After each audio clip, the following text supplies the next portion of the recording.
Mr Muddle by Roger Hargreaves. Poor Mr Muddle just couldn't get anything right. Everything he did, everything he tried, everything he said was muddled. Totally, utterly, completely, absolutely muddled. Imagine, for instance, something as simple as hammering a nail into a wall. Now, what could get muddled with hammering a nail into a wall? Mr Muddle could get it muddled, and frequently did. Imagine, for instance, something as simple as putting on your coat. Now, what could get muddled about with putting on your coat? Well, see for yourself. Only Mr Muddle would put on a coat like that. Imagine, for instance, something as simple as going for a walk. Now, what could get muddled about going for a walk? Well, when your legs start walking one way and you start walking the other way, that's a very muddly sort of a walk. Poor Mr Muddle, walking one way and going another. Now, you'd probably like to know where Mr Muddle lives. In a house by the sea near a place called Seatown. Mr Muddle's house was supposed to be in the country, but Mr Muddle, who built the house himself, had got the place muddled up, of course. And you can tell that Mr Muddle had built the house himself, can't you? This story starts one afternoon when Mr Muddle was having his breakfast. Yes, we know you don't have breakfast in the afternoon, but you do if you get your meal times muddled up. Mr Muddle was having bread and butter and jam and a cup of tea with milk and sugar. He spread the butter on the table and then spread the jam on the plate and then poured the milk on the bread and then filled the cup with sugar and then poured the tea on the bread. What a terrible, muddly, mixed up breakfast! That afternoon, after breakfast, he went for a walk down the beach near his house in order to work up an appetite for supper. He met an old fisherman called George, whom he knew quite well. "Good afternoon, Mr Muddle," said George. "Good evening," replied Mr Muddle. George smiled. "How would you like to come fishing with me?" he asked.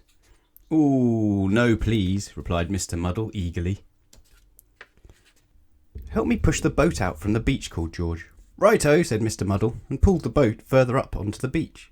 "Oh, Mr Muddle," said George, and had to show Mr Muddle the difference between pulling and pushing. However, eventually, somehow or other, they managed to get the boat out to sea. "Now let's fish," said George, dropping a fish line over the side of the boat.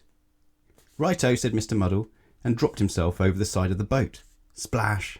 "Oh, Mr Muddle," said George again.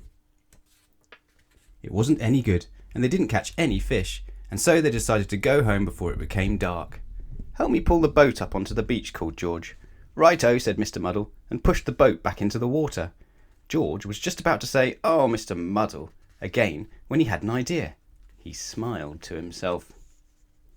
"Help me push the boat out into the sea," George called. "Righto," said Mr Muddle, and pulled the boat up onto the beach. "Well done, Mr Muddle," said George. Mr Muddle smiled a smile and went home. George smiled a smile and went to tell everybody. The following day in Seatown, Mr Brick the builder asked Mr Muddle to hold his coat for him. "Righto," said Mr Muddle, and he held his ladder for him, which is what Mr Brick really wanted. "Well done, Mr Muddle," smiled Mr Brick, who'd been talking to George. Mr Muddle was very pleased. Then Mrs Scrub at the laundry asked Mr Muddle to pass her the soap. "Righto," said Mr Muddle, and passed her a clothes peg, which is what Mrs Scrub really wanted. "Well done, Mr Muddle," smiled Mrs Scrub, who'd also been talking to George. Mr Muddle was extremely pleased. And then Mr Black the coalman asked Mr Muddle to lift a sack of coal down from his lorry. "Righto," said Mr Muddle, and lifted a sack of coal up onto the lorry, which is what Mr Black really had wanted all along. "Well done, Mr Muddle," smiled Mr Black. George had talked to everybody. Mr Muddle was delighted. In fact, Mr Muddle was so delighted he decided to go home and cook himself a large meal to celebrate. Roast turkey and peas and potatoes and gravy. He put the turkey in the cupboard to cook, he peeled the peas, he put the potatoes in the refrigerator to boil, and then do you know what he did? He tried to slice the gravy. Oh, Mr Muddle.